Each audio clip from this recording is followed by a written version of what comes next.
9월 13일 만만한 뉴스입니다. 지난 7월 북한 이탈 주민 모자 사망 사건을 계기로 복지 위기 가구를 발굴하고 지원하는 체계가 강화됩니다. 지난 5일 보건복지부는 복지 취약계층에게 촘촘한 안전망과 지원 체계를 구축하기 위해 복지 위기 가구 발굴 대책 보완 조치를 마련해 발표했습니다.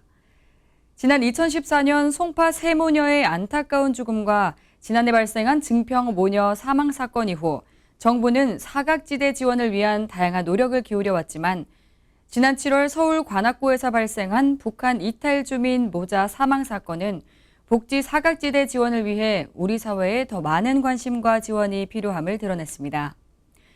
이에 정부는 지난해 7월 발표한 복지 위기가구 발굴 대책을 대폭 보완하기로 했습니다.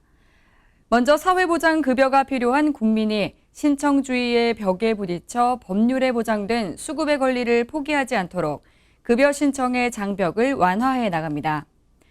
다음으로 보건복지부는 지방자치단체와 함께 이달부터 2개월 동안 위기가구 발굴 긴급 실태조사를 벌이기로 했습니다.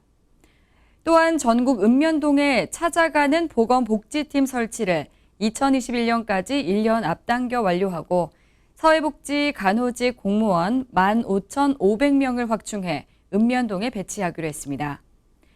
이와 더불어 복지 사각지대 발굴 시스템에 통신비 체납정보, 건강보험료 부과정보를 추가 입수하고 건강보험료 체납정보 입수 기준 단축으로 시스템의 위기가구 발굴 정확도를 높일 계획입니다. 또한 기존 복지급여 수급자에게 신청 가능한 사업을 먼저 제시하고 원하는 사업을 신청할 수 있도록 하는 복지 멤버십을 2021년 9월까지 조기 도입하기로 했습니다. 다음 소식입니다. 지난 5일 서울시가 서울시민 복지기준 2.0을 발표했습니다. 소득과 주거, 돌봄과 건강, 교육 등 시민생활과 밀접한 5개 분야별로 서울 시민이라면 누구나 차별 없이 누려야 할 복지 기준을 담은 것으로 시민과 민간 전문가가 약 7개월간의 논의와 의견 수렴 끝에 도출했는데요. 향후 4년간 서울시 복지정책의 대원칙이 됩니다.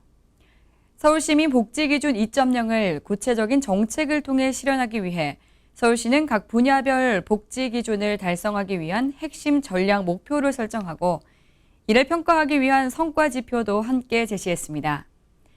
세부 사업은 각 부서에서 올 연말까지 수립해 추진하는데요.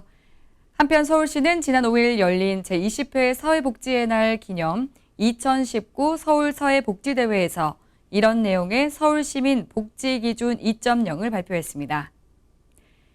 이 밖에 자세한 사항은 웰페어 뉴스 홈페이지와 장애인신문, 복지TV 뉴스를 통해 확인할 수 있습니다.